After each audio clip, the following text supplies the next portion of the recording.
Hey, I'm Isabel, And I'm Aviva. You're listening to When Isabel Met Aviva, a podcast about rom-coms, female-driven screenwriting, and how to break into the entertainment industry. Hi. Okay, we're back.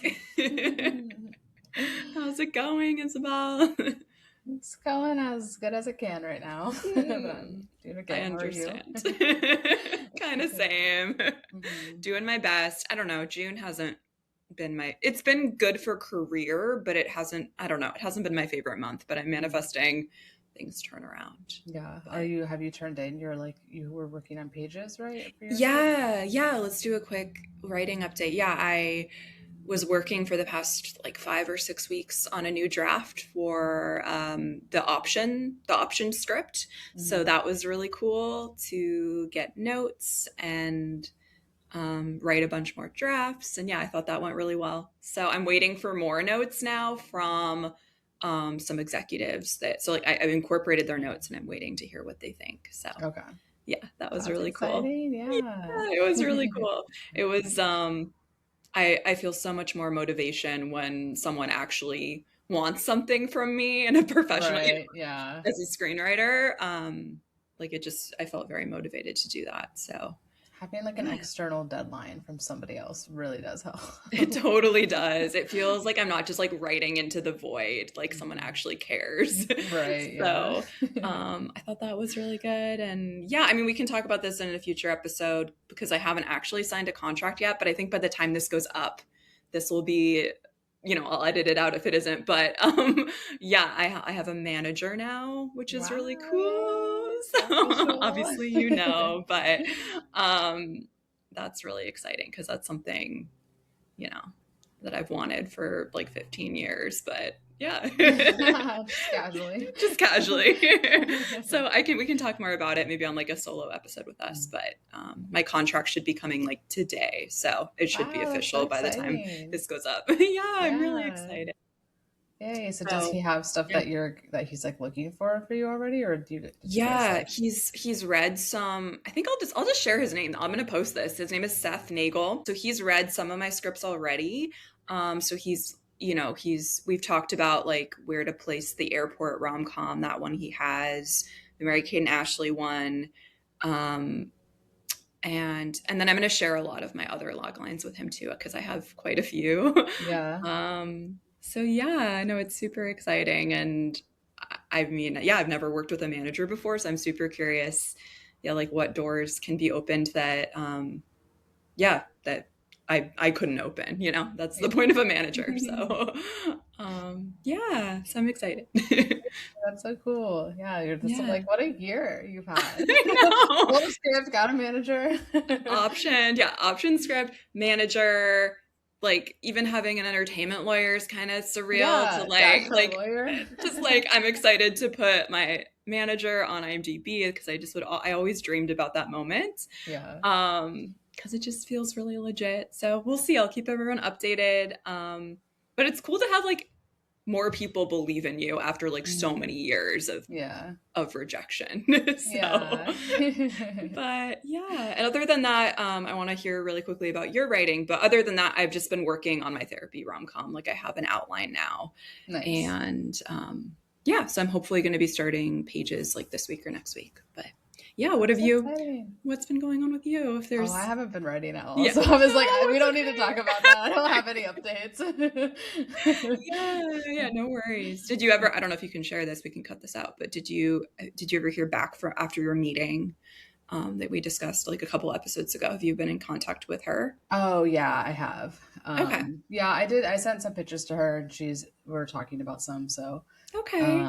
yeah, but I'm not, I don't know. I'm just like, I feel like I got a lot of other things going on in my life right now. So writing has very much taken a No, I back get it. burner for me at the moment. So I'm not really even like thinking about it necessarily. I get it. It's a lot. And also I Yeah. think you're back to like your gathering material stage. Like Yeah, you're about to go on a exactly. trip.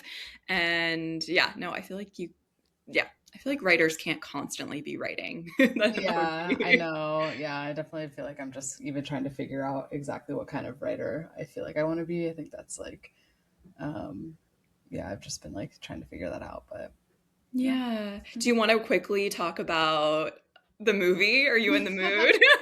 Yeah, I mean, I do feel like that movie put me into an existential crisis, Oh to be no. Okay, honest. okay. So we're talking about voicemails for Isabel. Um, yeah, I think we have some differing opinions. Yeah, I think we have very different Yeah. Okay, opinions. so what did you think? Yeah, what kind of existential I crisis are you I experiencing? mean, I loved the first like 5 to 10 minutes of it. I was like, oh my gosh, I'm so excited. Like, I love Zoe. Like, I loved the concept. So I was really excited going into it. And like, I totally thought I was going to love it, you know, especially because it was so good to me right away. I loved the relationship with her sister. I love how they built all of that. I mean, I was bawling, crying, and I was just like, oh, this is going to be so like emotional. This is going to be so great. And then I just feel like the movie totally went downhill for me. Like Mm. after spoiler alert, I don't know. I guess it's kind of obvious in the trailer.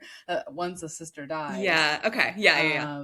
yeah, I just felt like it just to me and that's what I think put me in an existential crisis. Like we texted a little bit about this. Is like it just made me realize that like I really wanted a different type of movie, and like I'm aware that you know maybe part of that is because like I have such a close relationship with my sisters, and like my sisters and I all very much communicate through voice notes and everything. So it was definitely a deeply personal like reaction to it, but it honestly made me feel really sad that the movie was about dating and romance and the boy, because I was just like, gosh, like this is just so not a message I would want to send to people, that like romance and falling in love with a guy is like what's going to help you heal and like Mhm. solve your problems. And I deeply disliked how they tried to like act like that's not what the movie was about by having her be like, I don't need a man, and him being like, yeah, I know you don't need a Mhm. man, but I need you. And I was like, yeah, but that's not what the whole movie is not saying that though. Like it was just so like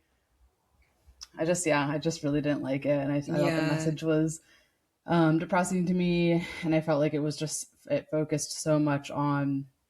I think that was the thing that made me feel existential was like I think seeing how much our culture and television and movies like focus relationships and the idea of like love between two people having to be this like hetero, like a man and a woman, like, you know, even if it's queer, like it just has to be about like a romantic kind of thing. When I feel like there's so many other ways people express love. And like, I mean, like, I deeply love my sister, both my sisters, like everyone in my family, like so much that I'm like, why couldn't the story have just been about that love between her and her sister? I also thought it was really weird how she just like never talks to her parents again after like her sister died. Well, toward the end, spoiler alert, but Yeah, for like two yeah, seconds. Like yeah, what? it's a Yeah. lot to tackle. I mean, so did you not want it sounds like you didn't want it to be a rom-com. You wanted it just to be like a comedy I drama? mean, I come back to like what I feel like Karen and Kiwi say about their movies a lot, right? That it's like the movies are about female friendships and like the guy is just kind of the icing on the cake or like the cherry on the top. So that I thought it was going to be more that type of rom-com where like she Yeah. was going to like there was the scene where she meets the podcaster guy, which I also thought was a totally unnecessary, like there was no reason for that guy to be involved. That just felt like that like some executive was like, we need to see her think she's gonna meet a guy and then it Yeah, fails and yeah. it has to be this podcaster guy. Because we Like, have to be like misled yeah, we'd to be think that she won't be misled. with the lead. Yeah, we need some Spoiler sort of alert. like female empowerment monologue Yeah. type of thing. Like it's like I don't know, I just feel like I saw what they were trying to do, and I was just like, gosh, like you're taking me out of the movie. So I Hmm. actually thought was going to happen in that cafe scene was I thought she was going to start like budding a friendship with the cafe girl who was like, hey, you went on the date with the guy with the pink guy, and then I thought that was going to turn into this cute friendship with like her and the Oh. waitress who's like seen her be on all the dates and kind of, and you Uh-huh. know, I thought they were gonna like laugh, and I was like, oh, Yeah, this is gonna be yeah. so fun and cute. Like she's forming this like friendship now with this girl who's like seen her go on all these like shitty dates with these shitty dudes. And so I thought it was going to go in that direction, and then that she was going to become friends with the chef girl that she works with, and she was going to have this great like female friendships that were going to kind of show how she can get what she had with her sister, like in these other types of relationships, right? And then like the Hmm. guy could have like there could have still been a little bit of the dude, but like I just didn't want it to be the whole thing. Yeah. So It sounds that's like you right. wanted a different kind of movie for Yeah, sure. exactly. A totally different kind of movie. Yeah. And Because, yeah, yeah. I mean, I loved it. I think you have valid points, but I did love it. And I also like I liked the romantic main part of the story. So that's, But you why I didn't think wasn't. he was that it was creepy at Okay. all? Well, I will say that. I feel like for rom-coms you just can't think too deeply about like logistical psychology But parts is of that it. thinking too deeply that he literally is listening to her like super intimate voice notes? Okay. He looks her, he stalks It's her on the creepy. internet, But finds her. Sleepless in Seattle, Annie does the same thing, but in a Yeah, it 90s is like fashion. really, that movie is kind of creepy when you It's watch it it's it's really back. creepy, but you just can't. I mean, I of course do not want someone to stalk me in that manner. Please. I just thought I gave it an A on Letterboxd. I just had such a genuinely joyful time watching. I mean, minus the like sorrowful parts. Yeah. Um, I just thought it was really unexpected and quirky. And Zoe Deutsch is just so wonderful in this one. I mean, she's wonderful in everything. So um, I just really had a good time. I agree about the creepy part, but that's just the whole plot.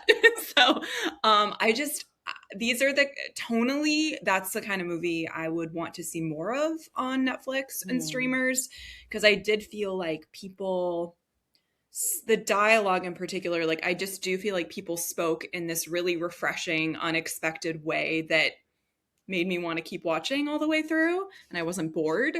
Um, and I thought they had really good chemistry, and I particularly loved the tour guide scene, and like it Yeah. just gave me the rom com feels that I haven't felt in a while.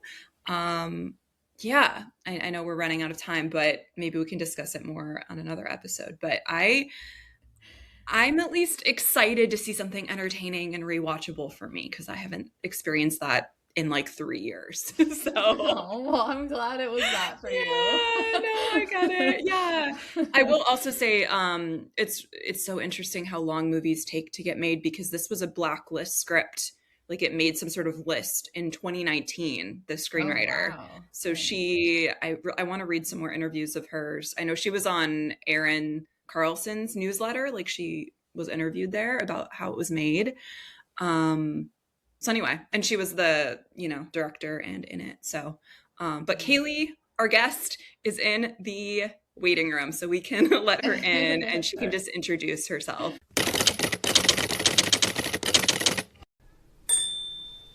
Hi, Kalee. Welcome to the show. Do you want to Thank just you. I'm so introduce excited. yourself? Yeah. I'm so excited to be here. I love this podcast and love listening to like all of the amazing women you guys interview. But yes, I am Kalee Quiñones. I am a writer and director. I also do a lot of other things. I am also a script supervisor on set, and I have a like about 10 years of editing experience, editing like short films and assistant editing a few feature films. So I have a lot of experience in Premiere and all of that. But right now, mostly focusing on writing, directing, and script supervising on sets. And then I also am a projectionist. So I do, that's kind of like my day job is I do 35 millimeter and now training in 70 millimeter projection at Vista. So it's so fun. So yeah, that's been kind of this like second career when I moved here that I wasn't really expecting. Like I knew I wanted to get out of editing, and the projection thing just really opened up because of my time in Seattle, which is kind of a cool story. Like I volunteered at the Grand Illusion in Seattle for 5 years and got some 35 millimeter experience there. And so when I moved to LA, like having that on my resume, I just was able to like jump into some of these amazing theaters. I work at Vidiot's in Eagle Rock as a booth coordinator and print traffic coordinator. So I pick up all the 35 millimeter prints, and then I'm a projectionist at the Vista now. So there's like the two part-time jobs I do. But yeah, trying to continue like my main goal moving to LA. I'm trying to get into a writer's room is kind of my goal, and I'm working on my portfolio right now. That's That's awesome. awesome. And so you That's guys me. met in Seattle? Yes. Yes. Hugo House, right? Yeah. Yeah. I think we Yeah, yeah, decided that's where we met originally. It was like a TV writing class or something at the Hugo House with yeah. Heather Pilder Olson. I think was the Yes. teacher of that. Yeah. Yes. But did we meet we must have met in person in Seattle too. No? We did, but so that was originally that was during I think pandemic, right? So that would have been like Oh, 2020. It was an online class. yes. I have a freakish memory kind of like but then I think that we met in person later at some kind of networking event or something. I don't really remember when we met in Okay. person or like we But I feel started like I remember being at a Hugo House thing and seeing you like on the street, okay. I think. Wouldn't be totally atypical. I Yeah. mean, I love Hugo House and like Yeah. definitely was always trying to like meet other writers and stuff. So Yeah, yeah, yeah. yeah. And for those of you who don't know, Hugo House is a writing center. They have classes in Seattle and Capitol Hill. So, yeah. Yeah, Isabel, it's did you really ever go cool. to Hugo House? Yeah, I was gonna say I used to always go to the Works in Progress event and like read writing at Oh, that. So it's just funny how Nice. we were like all we were missing each all other. there. Yes. Well, the thing with you guys, Yeah. like they had a few screenwriting classes, right? Like that kind of when Yeah. I started going there, they were just starting to do that. Like they mostly were doing literary, like, but I love like I've taken one of their classes that was like Family Matters, which was like a literary class kind of technically, but it was about like writing a book, writing family characters and writing family dynamics and like Mm. it all applies to screenwriting, so it's really fun. I really like enjoyed that about it, that you kind of had this crossover with writers of book writers and novel writers. Yeah. Yeah. Yeah. Yeah, No, I am. you're reminding me that because I think I almost took a screenwriting class there one time, but then I actually ended up taking a class at Seattle Community College, but I Oh, did a novel writing class actually there, but I hated cool. it because it was all online. And like now that I Yeah. think Yeah. about it, I'm just like, I don't think online classes work for like writing classes because the whole Yeah. point is like if you're gonna pay for a class, it's like you want to have other writers that you're meeting and working with and like swapping everything because um it was all just fully remote. I mean, I guess it was like 2019 maybe, Okay. It's a lot but harder to connect over video call, right? Like the mm, connection is just a little bit harder, like long term. Like right now I'm in like a writing group and I'm trying to get the writing group in person instead of like it's so convenient to have online writing group because you can just pop on, but at the same time it's like a big thing with writing group is like, whose turn is it to talk? And even something like this, mm, right? It's like it's always like you're kind of trying to communicate with your eyes of like, okay, who's talking, because you can't Yeah. over talk each other as much with video chat. right, Yeah. yeah. But this was even like it wasn't even that it was online and we were all meeting over Zoom. It was like, and then maybe I was just kind of stupid and didn't really understand the class was Oh. going to be like this. But no, but like it was all pre-recorded. Like the guy, like the teacher's Oh, that's lessons even Oh, would just be worse. uploaded every week, and then No, you no, just had your no. assignments. And I remember being so confused the first 2 weeks. I was like, wait, I thought it was going to be like in like a Zoom class with a bunch of people, but it would yes. be, like, Self-guided is not yeah, worth It's so it. self-guided. hard Yeah. for me to do Yeah. that. It's so hard to like stay accountable. And like, at least that's the part Yeah. that'd be hard for me of just Same. like, Just to watch it by I know, yeah. yourself. I was yes. like, this is not what I wanted. Why did I do this? So, Yeah. That's Yeah. funny though. We could have probably met around the same time that we were attending yeah, I know. I'm like, I classes when should you have were taken the here. Hugo, Yeah, we the were Hugo meant to House meet. class. Because you two didn't even end up actually meeting until after Isabel had moved to LA, right? Like that's kind of Yeah. the backstory. I love that I Yeah. kind of know your backstory from just listening to the pod. Yeah, from the podcast. Yeah, no, we met on Twitter. And wait, I always forget. Isabel, you moved what year to LA? What is 2022. it? 2020. Okay. Okay. Oh, So, yeah, so we cool. definitely, Nice. yeah, we're in Seattle at the same time because I was living in Seattle Yeah, at I that was point. there from 2015 to 2020. I want to say I was in Yeah. Seattle. Were you in Capitol Hill? Where were you? Yeah, You're I in lived. Capitol Yeah, Hill. I lived Uh, in Capitol Hill. So yeah. Me too. I Sweet. we're lived all at like just the bottom of missing the each other. hill, right by the highway. I Oh used yeah, to did live we in this talk like about beautiful. this? We live. Yeah. Yeah, I Were you lived guys on like neighbors? Bellevue and gosh, what was the cross? Bellevue Maybe and something down Pike there or yeah, one of those. by Top Mm, But Pot. So like I love maybe a okay. block or two from Top Pot. oh, nice. I love Top Pot. That's such a great Yeah. little like cozy coffee shop. I used to love Hmm. hang out there and writing and stuff. Also, speaking of classes, I am just one more week of doing UCB Sketch 101, which has been Ooh. really fun. I feel like especially doing rom-coms, right? Like always trying to like exercise that muscle of like comedy because I feel like I'm a funny person in person, but it's different writing it, right? Like translating that like sense of humor to the page. And so, yeah, it's been really amazing in the UCB class because we kind of learn like it also kind of helps you learn the structure, like relearn the structure of a scene, right? It's like the way they teach sketch writing is you start with a normal reality, like exposition essentially of like this is where we're at, this is the scene, and then the beginning of that scene needs to have an unusual thing, like an unusual element. Like comedy, what makes things funny is something out of place, something like different, like a character that all of a sudden is really out there and not expected, right? So like you're trying to find something unusual in that scene, and then there's like 3 beats of heightening it in order to kind of till you get to the button. The button is the end of the scene, which also I've been learning that like in screenwriting more of like, okay, how can I find buttons on my scene, even if it's not through comedy, whether it's comedy or it's like thematic or so yeah, it's been really fun. And also just having to write a sketch every week, like having to write a scene every week has been so fun to have. I have a lot of other projects, which we'll get into as we talk about everything else. So it's been a little bit challenging to like be like, okay, and I had to write my sketch scene, and I'm also writing these other things. But it's been really fun and cool just to meet other creatives because it is in person, which I've been loving, like meeting really cool, like a lot of actors are in there, which is fun, and also some cool writers. So I've been really digging that. That sounds really fun. I know Isabel's mentioned you took a sketch class too a while ago too. I want to do that. Sketch class. I feel like it was really helpful for just like getting some ideas out there and just practicing like joke writing.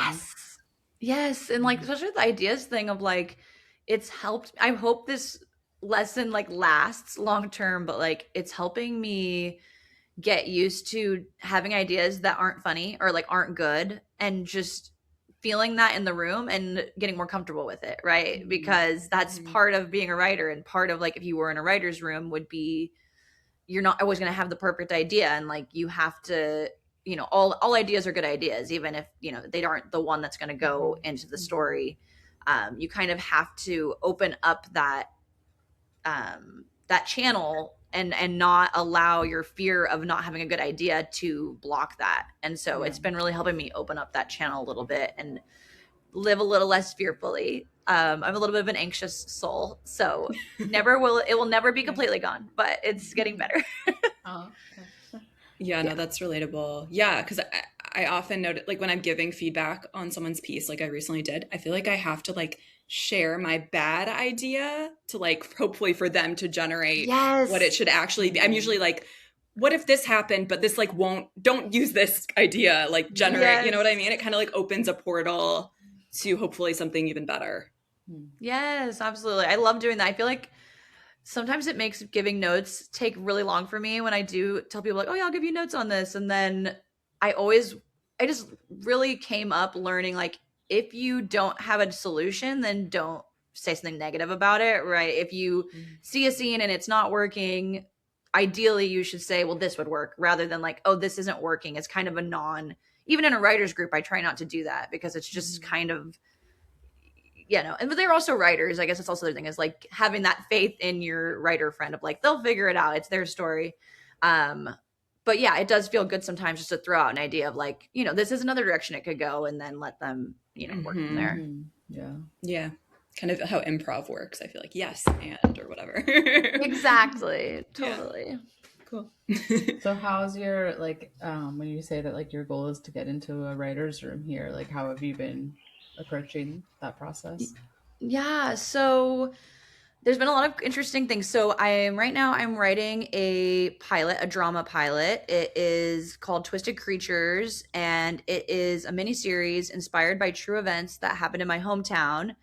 And so my hometown is Lawrence, Kansas. It's a small town in Kansas, and this young woman, when she was 19, murdered this man she was living with. That essentially this relationship had become abusive, and she ended up killing her abuser and hitting the road, like took her dog and took his car and hit the road.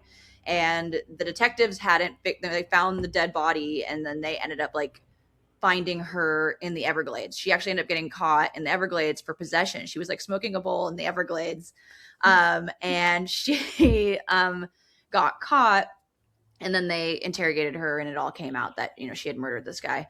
So it's kind of like Thelma and Louise slash, like I'm trying to make, especially like the cat and mouse part, it's kind of her journey, like refinding herself and refinding her identity and her agency after being in this very like controlled abusive relationship she was in.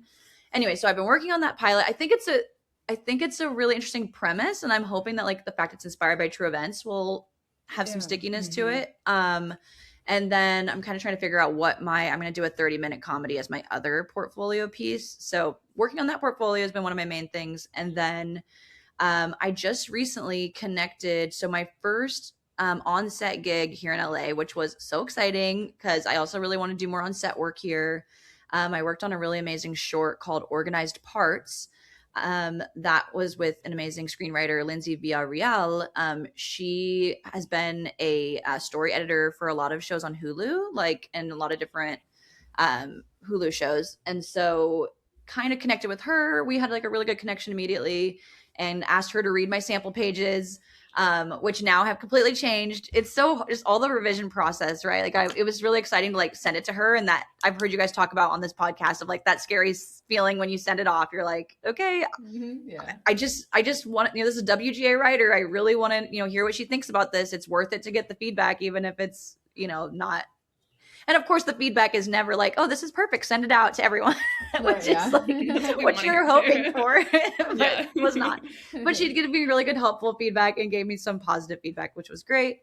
And then she connected me with a group called Pre-Listas. So there's a group called La Lista, which is WGA Latina writers, and then there's Pre-Lista, which is essentially writers who are hoping to get into a writer's room, who want to be writer's assistants, who wants to do script coordinating, all these different types of positions.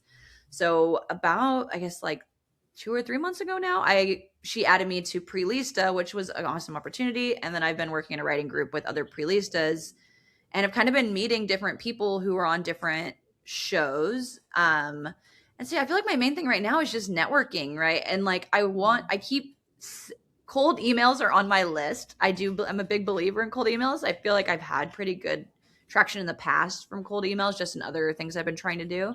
But it's been a little bit busy because I just moved to LA a year ago in May. So it's definitely been mostly just trying to get my feet under me. I keep telling myself, like, number one thing is like affording living in this crazy city. Yeah. Like that's the number one thing. Like I just got here and just trying to get my income consistent. But yeah, my kind of main game plans are like continuing to reach out. So like through Pre-Lista, we kind of have access to the La Listas. So hoping to like continue to do networking events through that. And just keep improving my sample pages so that when I do meet the right person that is, looking for a writer's assistant, that then I can share those sample pages. And hopefully that can be, that's what I would think would be, this is just me guessing, right? That's the thing with Hollywood, right? The whole thing, we're always just guessing of like, oh, would this would be the way. And I feel like it is so much about who you meet. So I feel like I'm always trying to get better about getting out to one of my friends, which Isabel, you totally invited to, and Aviva, once you move to LA, because I know you will soon enough. One of my friends does a Cinema Sisters club, and we go and see movies together, and it's like women. So and I've met some really cool people through that too, who have just been on like bigger projects. I feel like kind of the goal is always just to like connect with people that are, especially when you're somebody who's new to town, of like connecting people that have already kind of established a voice in the scene here. And been really enjoying it. I'm also curious, Isabel, you being here in LA, what are some of your like main goals here? Like what is like your, like, there's always like, for me, it's like getting into a writer's room. Like you're more of a feature writer, from what I know of you, but I'm just curious kind of like what is your, like, how is your LA pursuit gone? And like, what are your tips if you have any? Yeah. No, mine is definitely similar to yours. And like step one has just been survive in the city. Yeah. And I feel like I'm still like, I've been here for almost 4.5 years now. And I feel like I'm still trying to figure that out. So yeah, I have a full-time job that's like totally unrelated to the industry, just working in agriculture and with farmers. And so I think like that, but that is very much like a big passion of mine. So like, that's what I feel like I love the work that I do. It's just that it's hard to balance like working a full-time job, especially a pretty demanding one, with then also being a creative. So Yes, um absolutely. but you know, that's how I think it is for a lot of people. I think it's just I hard try to to, remind myself that too, of just like, this is what every writer's ever gone through, you know, like yeah, there's no, exactly. you know, there's the handful of Nepo babies that just get to sit Yeah, around just and like, write or yeah. whatever. And, but most people are, you know, squeezing it in, and that's just part of the Hmm. process. It's so hard though. It is like, Yeah. it doesn't make it any less hard, right? Just because everyone does it doesn't make it any less hard to Yeah, do but and I deal do with. think it's like it is like kind of nice to see that. I think since I started working at the restaurant that you guys came to, right? Yeah. I just been doing that kind of part time on the side again, just trying to like afford living in this city. And Yeah. um but I do feel like what I have enjoyed about that job is that I do find just like that kind of atmosphere very inspiring, because I feel like you meet so many different people. There's so many random like interactions, and most of my Yeah. coworkers also work in the industry in some capacity. And I have one coworker who she's a director, and it's like we've talked about, you know, potentially collaborating in the future. And Nice. she just like got grant funding to make her movie, and it was like so Heck exciting to Oh, yeah. see. Like cool. now she's like off doing that, and I'm like, it is cool to see how like everyone's kind of just trying to make it in the city and like working multiple jobs, but also pursuing their creative passions. And so I think that that's where like everybody just has their own personal journey with it of like what makes sense for them. And I feel very happy, I guess, that I moved to LA at this time in my life where I'm so much more grounded in that. Whereas like I Same. think, Yeah. yeah, like I think if I had moved here right after I graduated college, I would have been like eaten alive by it, you know, because I would have been like any kind of critique would have like torn me down. Like I would have been so Yeah. like devastated to not be like making it right away. But now I'm more, I think maybe just because I'm older, I'm just more grounded and like I know that I want to have a movie made someday. I do think I Yeah. would love to be like I would love to just like be a full-time writer, like as much as I love my job, like I do in the future. I would love to be able to like maybe just have it be more something I do volunteer, or like, you know, that being my Yeah. side Mhm. gig and my full-time job, you know, like flip it and be Yes. I a love that writer. vision. Yeah. Yeah, Yeah. But I'm like, manifesting. I'm okay and comfortable with that taking however long it takes. Like to me, there's no rush, there's no timeline. I'm not like stressing about it hasn't happened yet, or, you know, how many years is it going to take? It's like, I think that has just sort of come with the age, you know, of like Hmm. Yeah. And knowing that. having, and that full-time job being something you really like, you know, I think that a lot Yeah, of yeah, people, it's exactly. harder to be in that. I'm so grateful to like have found the projectionist thing, because I'm like, Right, I yeah, do like that really sounds like a enjoy great, it. You know, yeah. it's something that makes me happy. So it's like, Mm, I'm not, you know, yeah, because I think that you had to accept with any creative job that you do it your whole life, but it's mm. the actual success is kind of just, it's more to do with odds than most things, right? It's Yeah, with yeah. creative. So it's like, I don't, but yeah, I think it's always like a balance. I feel like I'm constantly like, sometimes I'm feeling really balanced and I'm really okay with Yeah. being like doing the projectionist stuff. And then like, and then sometimes I'm being hard on myself. And, but yeah, I Mhm. think that, yeah, the patience feels like part of it. And it seems like Yeah. the impatience doesn't help anything, right? It's like, I think Right, that yeah. like this week I would kind of like last night it's just hard like watching movies though. It's so hard because it makes you so hungry when like your favorite thing to I do is to watch know. Yeah, movies, that's as we true. all Yeah. do. I noticed that that just like fucks me up sometimes, where I'm just like, I'm like can't enjoy it because I'm just like, oh, I want to be doing this. I have to go to Yeah. work tomorrow, like I want to be See, doing that's this. what happened when I watched Voicemails for Isabel. I was like, Yes. existential crisis. She What didn't kind of like it, movies are we but I making? liked it. I feel like Yeah, rom-coms are very divisive. they are Rom-coms, you very either like love divisive. or hate, because it's like Yeah. it's so much about like, do you resonate with the love, you know, the two different love interests and all of that, and like Mhm. Yeah. they're so character driven, right? And I feel like Yeah. that's what I love about the genre, is how character driven they are and how much you guys connect with the characters. Yeah, Yeah. I did have this thought during it that I'm curious what you guys think, because I feel like we're all like similar in age. Because I was reflecting on that movie too, that maybe part of what I struggled with it is like, I was like, is part of the reason why like the newer types of movies that are coming out don't hit well with like our age group and our audience is because we like grew up with the sort of more like dreamy type of mid 2000 rom-coms, and now we're adults who have like lived life, and we're kind of like watching these like sort of fake scenarios. Like, look at this. Like, you're just gonna like. Of course, the guy listening to the voicemails happens to be a hot guy that's your age, and is like available. It's like life doesn't work that way. And I think for me, as somebody who has like lost somebody like in a sad way too, it's like it just really didn't feel like a good representation of the grieving process to me. And then the whole way it all played out, I was just like, this isn't life. Like, this isn't how things happen. This isn't like, life is so much messier than that. But that's also what's so beautiful, is like the way that like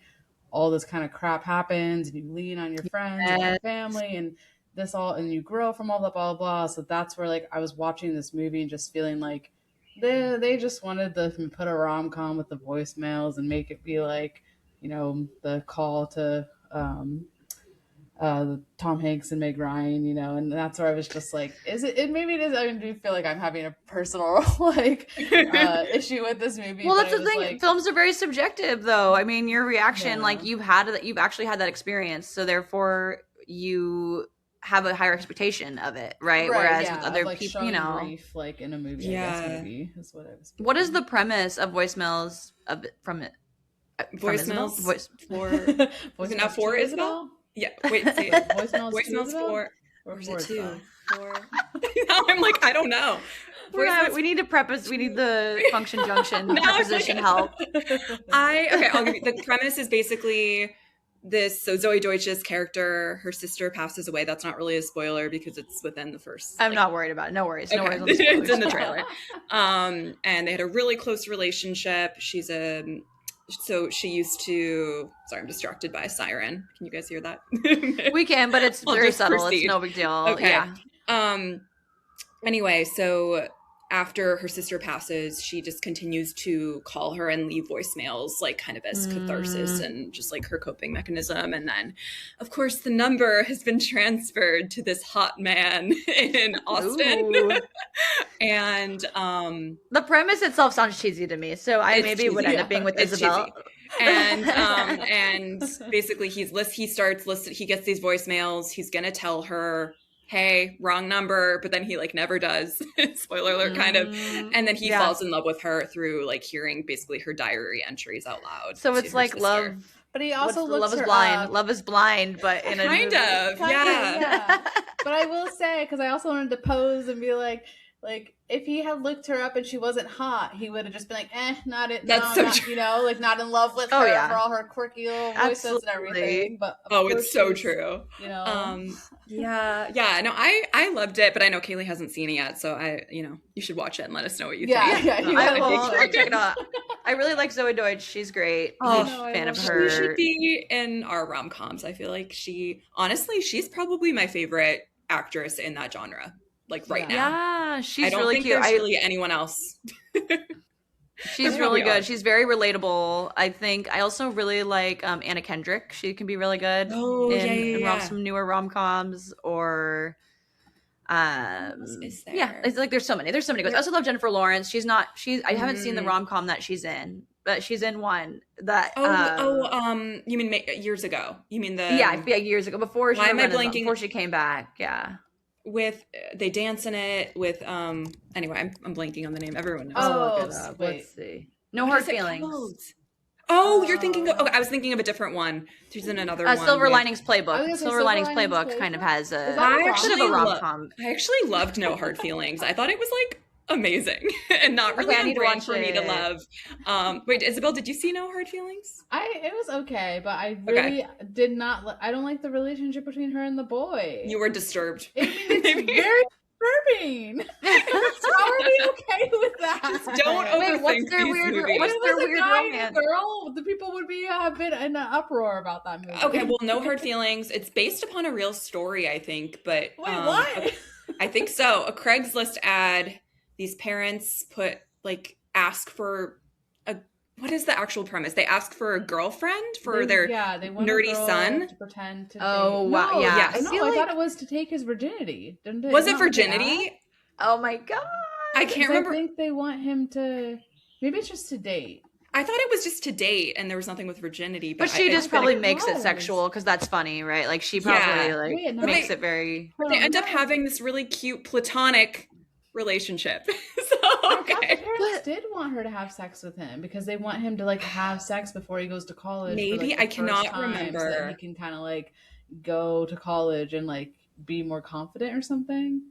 But this Yeah. is also making me realize, though, I feel like part of a really good rom com is kind of a challenging premise, right? Like it's kind of like True. this, the romance happens, but this, right? Like we'll get into my, our favorite rom coms and stuff later. But like I Yeah. was thinking of like Serendipity, like that story is like he's about to get married, but he falls in love with this woman like 3 days before his wedding, and like, right, that's kind of controversial. Of like, do But you go like I chase it? love that movie, and I feel like, but Me that too, to me is of like that's controversial, but in a like way that we can follow. This is like and relate parents to, yeah. wanting to get their child laid with like an older woman. I But I will know. say that's Too not, much, like, too much. And the kid's like 18. okay, well, that one is more of like a slapstick comedy. I wouldn't consider that a rom-com. That's But hilarious. no, I do think like just the whole idea of the rom-com in the modern era, it's hard to articulate this well, but it's a confusing time in Yeah. romance, I think. Maybe Yes. everyone has always said that for all of existence, I don't know, but like it really does feel lately, and maybe just because I'm in it, it just feels very hard in a different way, with maybe dating apps or gender roles or expectations. I don't know. So I think it's maybe Yeah. hard to capture what we want on screen. I don't know. I was just gonna ask, so like, because I guess like so that what I was saying and what I was feeling while watching voicemails to Isabel was like it made me feel like okay, so I guess the kinds of movies I want are more grounded in reality, or like I kind Yes. of want something that That's feels me. more relatable. Yeah. And it's like because it's not like I feel like that is sort of more like an indie rom com. It's kind of like that's like what Past Lives and like those kind of movies are like, Totally. which I don't always want to watch. So I'm like, there is a balance because sometimes I do want to watch like something cheesy and whatever. But I feel like when I watch those, it's just escapism, and it's because I want to like escape like life and watch something silly. But I feel like we're going too hard a little bit, I would say, in the route of the cheesy. Well, Like, yeah, I was gonna escapism say ones. two things on that. Of like, I think that like the Marvel era has made like all movies kind of lean that way, right? Like people kind of Yeah. have a different expectation of performance and tone. Like having realism in film feels like less of a priority in like bigger scale stuff. And yeah, I think that realism too is what I think of that. But yeah, I think that, yeah, I really like it is hard to connect.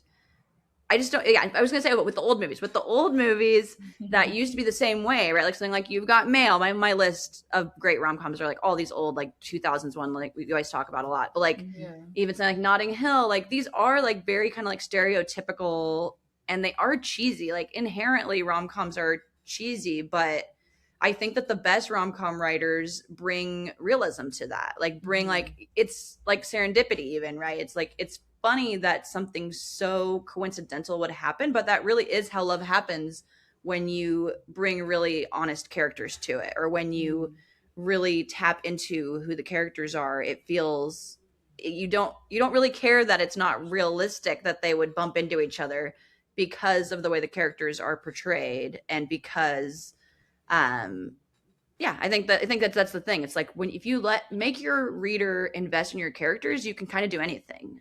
I think that the second the characters aren't all there, and in our case, like subjectively, if you're just not connected to the characters, there's nothing, you're not going to like it, no matter, even if it is a well-written script, Yeah. Yeah. So that's my theory. Yeah, kind of like what you're saying. I guess I'll use like You've Got Mail as an example of like kind of what I feel like Voicemails to Isabel was sort of like, wanting to play homage to it and like reference. But that one to me works so much better because of the like way, or I guess like the situation of it, right? Because they're like texting in a group chat thing, and it kind of like I feel like that feels more real to me than the voicemail situation where there's like that is where I get a little bit out, even though like I'm like I know it's a movie and I'm not supposed to think too hard about the logistics, but it just feels a little too like like just like at what point would you not have told somebody like this isn't your number anymore, or like it just it's too like out of the realm of possibility for me a little bit, where I'm just like I can understand how you could be in a group chat with somebody and be like chatting with them for so long, and then like you show up and you because like they made plans to go see each other, right? And then he shows up and sees that it's her, and then it's like, well, shit, what am I gonna do now? Because it's this girl that's like, is this cafe or and I think something too I love about Notting Hill is how I sort of love the way that they meet in the bookstore, right? Because it kind of poses this like Yeah. I love charming, Notting like Hill. what, yeah, right? Like what would you do if like a celebrity just happened to walk? I mean, as someone who Yeah. experienced Shawn That Mendes premise is coming to so my fun. It's such a restaurant, good premise. Such a yeah, good premise. but it is Yes. such a cute idea to It think is like really cute. this is what could happen if like a celebrity just happened to walk into your restaurant or bookstore and like this is the Hmm. story of what happens and Yeah. And Notting Hill is very grounded. I mean, I haven't seen it for a little Mhm. Yeah. bit, but I feel like all the characters, even though it's kind of an outlandish plot, but believable, like Yeah. Isabel encountered That's what Shawn I'm Mendes. saying. It just sort of poses Yeah. the like sort of daydream of like what like it's It's a, almost like that. What I loved yeah. about the idea of you, like that movie worked for me too because it was a little bit like this is just a like this is what would happen if these two people just happened to meet by chance and like how this could Hmm. play out versus like things feeling a little too forced out of the ordinary. Yeah, I get what you mean. I think, yeah, I mean, I think, yeah, with the voicemails one, you were just questioning like the whole time. Yeah, like, well, like I would tell if I was getting if I were getting Something got you voicemails. stuck on it. Yeah. Yeah, the Yeah. logistics, I feel like were holding you up in act one almost Yeah, partially. And you yeah. were just like, no. I would tell the person immediately, or I would block the number, probably thinking it's a scammer. Right, yeah. But yeah. But at the same time, I do love the escapism of it. But again, I don't recommend most rom-coms these days. So, you know, there's something that has shifted. So I want to see the yeah. one. What's the really new one coming out where the guy does he work at a restaurant? And then the girl, I just saw a trailer for it. Okay, one second. New rom com. He's like a really tall, chiseled guy. I mean, they all are tall, chiseled guys in Hollywood. That narrows it down. No, it doesn't at We all. should Like name newest, because I just saw newest rom com. Oh, anyone? No, why is it coming up with that? Anyway, I'll remember later. But just made Okay, me yeah, think let of us like there's know. another good serendipitous new Oh, rom right. com coming out that looks cute. Restaurants. Remember I don't anything know. else? I'd be curious, but Kalee, do you want to talk about your fundraising and what you've been working Yeah. on lately? Yes, let's do it. I'm not Okay. gonna get stuck on this thing of who is You it. can Maybe tell us later. okay, I'll look it up later. Okay.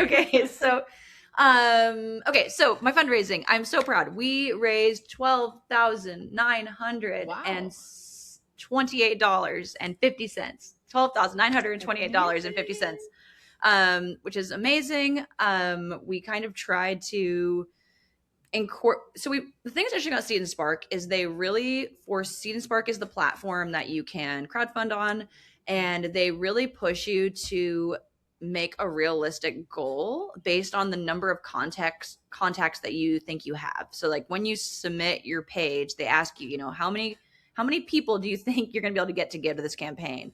And I think I said like 50, I might have said something like that. And so they kind of were more like your number has to be a certain amount. Like, and so I was like kind of to look it up, like, how much can I go for if this is the number of people I can contact?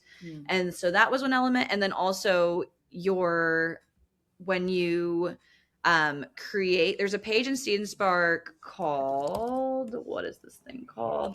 There's a special page called wish list. So there's a wish list, and if you go to the wish list of the Seed and Spark, it breaks down that number. Like, so ours, we were trying to raise 11,500, and the wish list needs to be what those items are that you're going to pay for with the crowdfunding, and each one is like something. So somebody can literally go to the wish list page and donate what that's going to cost.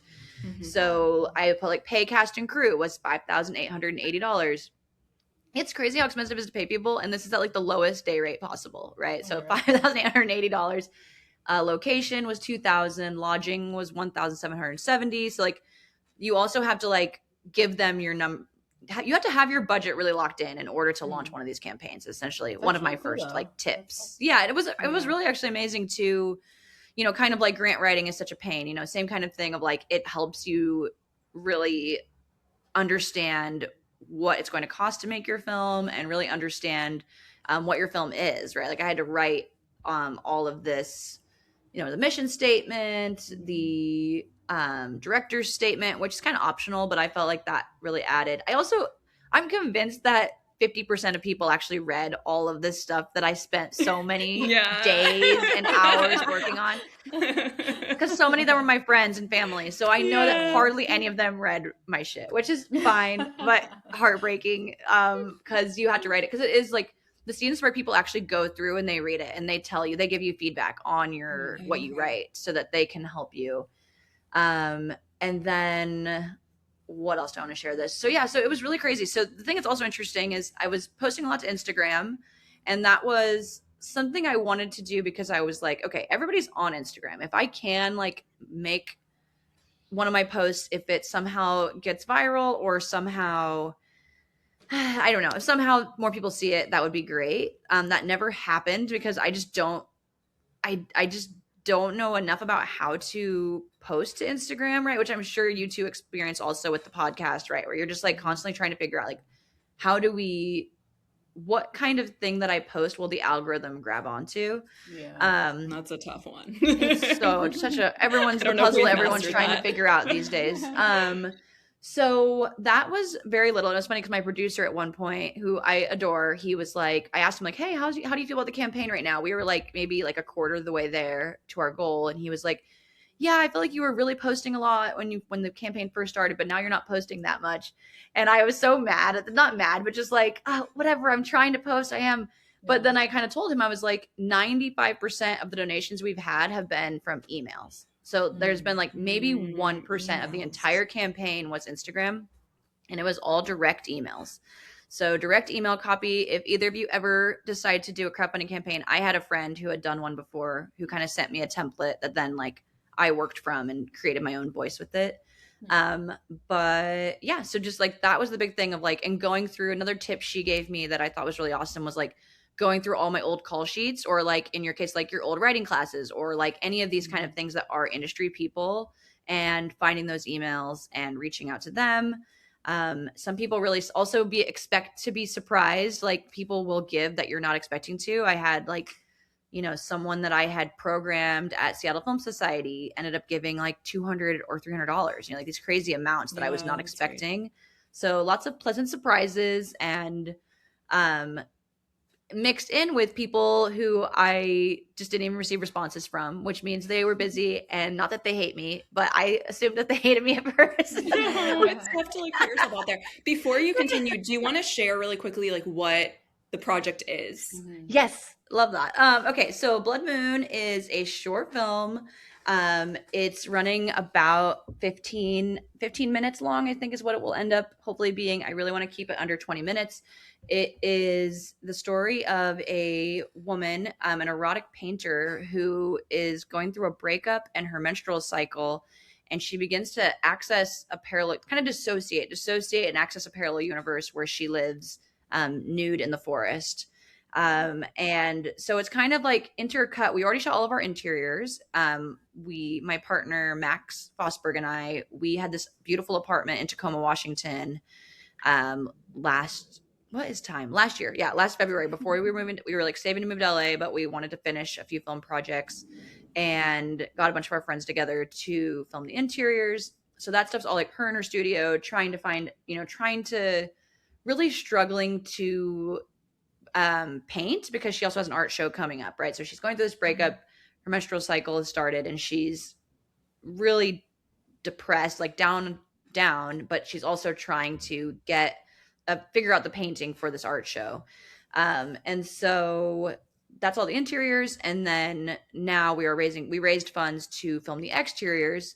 Another fun thing about crowdfunding is that you give this number that's realistic with the number of people you can reach out to. So our actual budget was closer to 17,000, right? We really wanted to make 17, and I was really hoping we would hit like some of those stretch goals, but I feel like I got a little worn out towards the end of sending, a bunch of emails every day, and that was really hard. But I also think that I also got to the end of my contact list. Like I had a list and I was pretty much to the end of it. I had like maybe 5 people left at the end of that campaign, but But yeah, so in the parallel universe, just to like add, since it's fun and we're here to talk about film and stuff, so she gets chased by her inner demons, like there's shadows in the forest, kind of like hiding behind the trees that she's running from, and she thinks she's gonna die, and she runs and finally gets to, like, escapes the forest, escapes the inner demons, and hits the lake. And kind of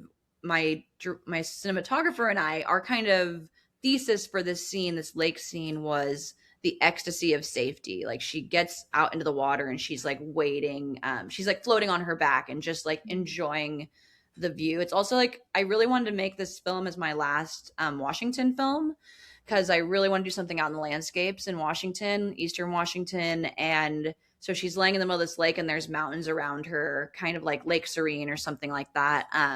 And she is floating in the water, and this gold light starts shimmering under the water, which is a VFX thing. And then it like pushes her out of the water, and this gold figure comes out of the water. And the gold figure is kind of like a light source. It is shaped like a body, but it's a light source. I have a little treatment which I could share with you guys at some point, but yeah, it's kind of helps with the visuals of what it's supposed to look like. It's also in the teaser. The teaser of the film has the little, like, the gold figure like in the bathtub, and it like sits up, and it's this light source. And so this part of the story, the gold figure, then like she touches it and she has this vision of like her childhood, and like kind of this montage of her past experiences intermixed with like her desires and like eroticism and like what has inspired her to be a painter. So it's kind of about like how sexuality is more part of us than we make it. Like, the culture makes it so like sexuality is very separate from the rest of our identity. And kind of thematically, I was interested in like your sexuality is part of you, and like it doesn't have to be pushed aside or hidden as a separate part of you. And so then the golden figure makes love with her. So there's like a love making scene, which is a whole animation thing that we're still like troubleshooting how we're gonna make it. I'm curious how happen. This is gonna look. Yeah. We might be possibly doing like animation for the character. So like Scarlet, the nature of Scarlet would possibly be like a beautiful kind of painterly illustration going through the forest instead of live action. Just because there's so much complicated, so like interacting with water and getting the right shots with the water. Because like getting a camera out in the middle of the water is really challenging. So I'm super curious about that. Yeah, I'll keep you guys updated. It's been really a really fun challenge, but what is the end of my point with this? But yeah, so the gold figure is a big part of it, and this I had a thing about the sensuality. But yeah, I think that it's been really exciting to see like people that were really excited about it. A bunch of people that donated kind of reached out to me and were just really inspired by the story. And I think that like, especially women, kind of like two of my best friends that read it, they were kind of the ones who first got me to make it, because I was not sure about it. And it's funny because I've talked to certain like guy friend filmmakers, and they never have that feeling. They're like, oh, I knew I needed to make, like I'm like, I was questioned. I'm always like, I mean, I love the story, but I don't know if other people will care. And so yeah, one of my friends was very like, this is a big deal, and like this is something that's really going to resonate with people. And my lead actress, there's also a cool story where she said like it really changed her own intimate relationships, she's in a monogamous relationship, and like kind of accessing this sexual side of herself through the film really like allowed her to feel like she had permission to open up that way in her personal life. So I thought that was like kind of like, okay, then we did what we aimed to do. Like, this is what the story is about. And so yeah, it's been a really fun project. I'm really glad. It's also like kind of the way I put it with Max, my partner, is like, this is my crazy art film. Like, I, especially like moving to LA, moving to Hollywood, I'm like, I want to, now I'm working like a thriller crime series, which I hope is much more marketable, or, something like that. Yeah. But like this is kind of just like my little queer art weird art film, like experimental, you know, and so really excited. I'm really grateful to have been able to raise the money to finish like this great little short film that is gonna be very personal to me. Yeah. That's so cool. Yeah. So you wrote it, or did you also direct it? Yeah. So I wrote it and directed it. I wrote it like after a really hard breakup. And that's what I was going to tell you guys that I thought was really good. So the gold figure was after I was getting out of a heterosexual relationship, and I really was thinking I'm pansexual and bisexual, and I was like wanting to separate gender from my sexuality. Like if I was like pleasuring myself, or like I wanted to feel like that person wasn't a male or a female that I was like fantasizing about. And so the gold figure is kind of this symbol of non-binary desire, and like so that was like a big thing about it too. But yeah, so it was after this breakup, and I was trying to like find myself again, and so I kind of threw all of that into the script of, you know, how I felt that one way to find yourself could be through pleasure and could be through sexuality. And everyone's different. It's a very Aries way of refining yourself. Yeah. I am an Aries. But yeah, it was just something I wanted to explore and see if thematically I could discuss. Yeah. When do you think it'll be finished, or like fun? So we're hoping to, I'm working on reworking the budget based on the money we have, and possibly applying for some grants to hopefully get maybe a little more. But also it's a short film. Like, right, one of the main things you learn with short film is you're supposed to work on a tight budget. You don't, you know, you don't want to let it hold you back too much, because you're trying to just finish it and learn. But so August is our goal to shoot the final scenes. So that's pretty soon. I'm shortlisting this week, and then the post-production, depending if we do like the animation and like that illustrated look for the characters, like that could make post-production take closer to a year. But if we did do it live action, it would definitely, I think it would be done by like March of next year at the latest. So yeah, sometime next year, I think that even if we do animation, it would just maybe push it back, you know, 3 more months. So maybe like summer of next year. That's crazy to think how much animation can push something back. Ladies and gentlemen, we are now preparing for rapid fire questions. What is your favorite rom-com and why?